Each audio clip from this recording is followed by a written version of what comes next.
આપણે અવારનવાર એવા કિસ્સાઓ જોતા હોઈએ છીએ જ્યાં કોઈ એક વ્યક્તિને બીજા વ્યક્તિ સાથે જ્યારે ઝઘડો થાય છે ત્યારે આ ઝઘડાનું જે પણ પરિણામ હોય એ ઝઘડાની અંદર પછી એ ઝઘડો મારામારી સુધી પહોંચે કે હત્યા સુધી પહોંચે કે અન્ય કોઈ પણ એના પરિણામ આવે, પરંતુ જ્યારે આવા કોઈ ઝઘડાઓ થાય છે ત્યારે એ ઝઘડા જે છે એ બે વ્યક્તિ વચ્ચે ન રહીને બે સમાજ વચ્ચેના જાણે ઝઘડાઓ થઈ ગયા હોય ને એ મોટી લડાઈનું સ્વરૂપ પછી ધારણ કરે છે.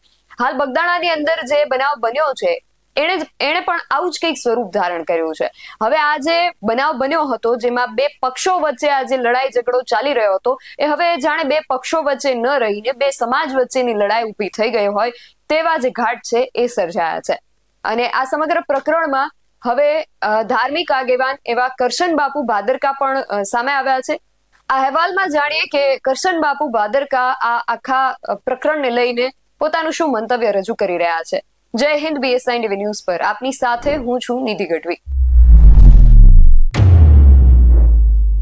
બગદાણાની અંદર થોડા દિવસ પહેલા એક બનાવ બને છે. બે પક્ષો વચ્ચે કોઈક બોલાચાલી કે આપણે આખા દિવસો દરમિયાન જોયું કે માયાભાઈ આહિર છે, એમના પુત્ર જયરાજ આહિર છે, નવનીતભાઈ બાલદિયા છે અને એમની વચ્ચે જે કંઈ પણ ઝઘડાઓ ચાલી રહ્યા હતા એ ઝઘડાઓ હવે આ બે પક્ષો વચ્ચે ન રહીને હવે જાણે બે સમાજ વચ્ચેની લડાઈ ઝઘડા થઈ ગયા હોય એવા ઘાટ સર્જાયા છે. કોળી સમાજના આગેવાનું જે છે, રાજકીય આગેવાનું છે, એ પણ આપણે ગઈકાલે જોયું હતું કે સામે આવ્યા હતા.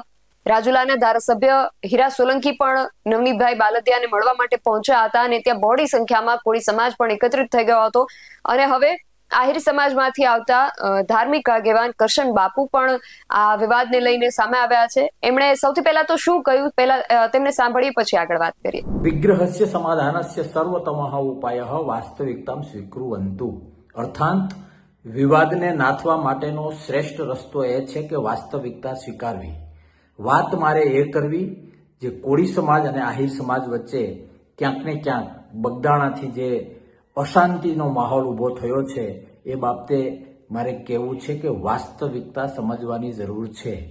આહિર સમાજ અને કોળી સમાજ, મારે પૂછવું છે કે વાત સૌરાષ્ટ્રની હોય તો સૌરાષ્ટ્રમાં કયો આહિરભાઈ એવો છે કે જેનો એક પણ મિત્ર કોળી ન હોય, અને કોળીભાઈને મારે પૂછવું છે સૌરાષ્ટ્રમાં હોય અને તમારો એક પણ મિત્ર આહિર ના હોય. આવા લોકો શોધવા લગભગ અશક્ય છે, કારણ કે પેઢીઓથી એ પ્રેમ ભાવ અને પારસ્પરિકતા રહી છે. કોઈ આહિરોનું ગામ હોય અને ત્યાં કોળી ભાઈઓ ના હોય, અથવા કોઈ કોળી ભાઈઓનું ગામ હોય ત્યાં આહિરભાઈ ના હોય, આવા ગામો શોધવા પણ અઘરા છે. એટલા માટે સમાજના વડીલોને વિનંતી કરવી છે કે પોતાના સ્વાર્થ માટે ક્યાંક ને ક્યાંક સમાજને ગેરમાર્ગે દોરવાનું કામ કોઈ કરતું હોય તો એને રોકવું એ આપણો ધર્મ છે. આવો પેઢીઓ જૂની આપણી લાગણી, પેઢીઓ જૂનું આપણાપણું એને યાદ કરીએ.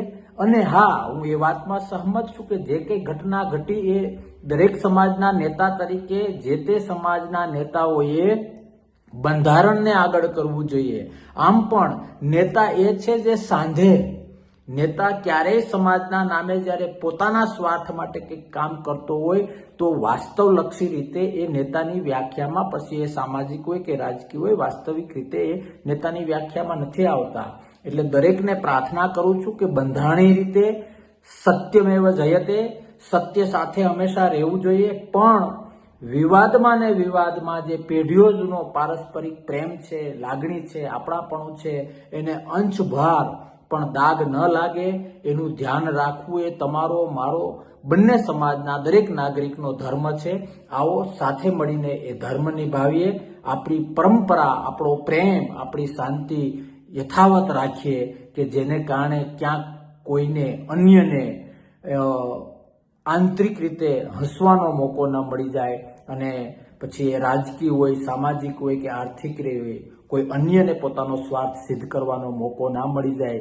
એટલી સમજણ કેળવીએ અને આપણા પ્રેમને, સત્યને નજર સમક્ષ રાખીને, બંધારણને નજર સમક્ષ રાખીને, આપણા ભૂતકાળને નજર સમક્ષ રાખીને એ પ્રેમને વધુ મજબૂત બનાવીએ અને ક્યારેય કોઈની દોરવણીથી આપણે વિવાદ ઊભો ન કરીએ. જય હિન્દ, ભારત માતા કી જય, જય દ્વારકાધીશ, જય વીરમા દાદા.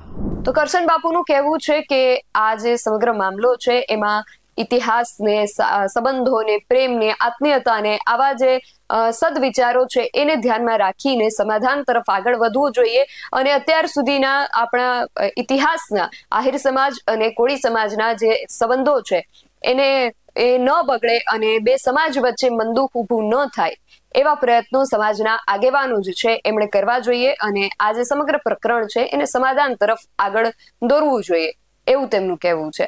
તો આ સમગ્ર વિષયને લઈને તમારું શું માનવું છે? આમાં આગળ કરશન બાપુએ જે પ્રમાણે વિનંતી કરી છે, જે પ્રમાણે અપીલ કરી છે કે ટકોર કરી છે કે આ પ્રકરણને સમાધાન તરફ આગળ દોરવું જોઈએ, એ વિષયને લઈને તમારું શું માનવું છે અમને કમેન્ટ કરીને ચોક્કસથી જણાવજો. આવા જ વધુ અહેવાલો સાથે મળતા રહીશું. તમે મારી યુટ્યુબ ચેનલને સબસ્ક્રાઇબ કરવાનું અને અમને ફેસબુક અને ઇન્સ્ટાગ્રામ પર ફોલો કરવાનું ભૂલશો નહીં. બાકી અવનવી અપડેટ્સ માટે આપ જોતા રહો BSN TV ન્યૂઝ. નમસ્કાર.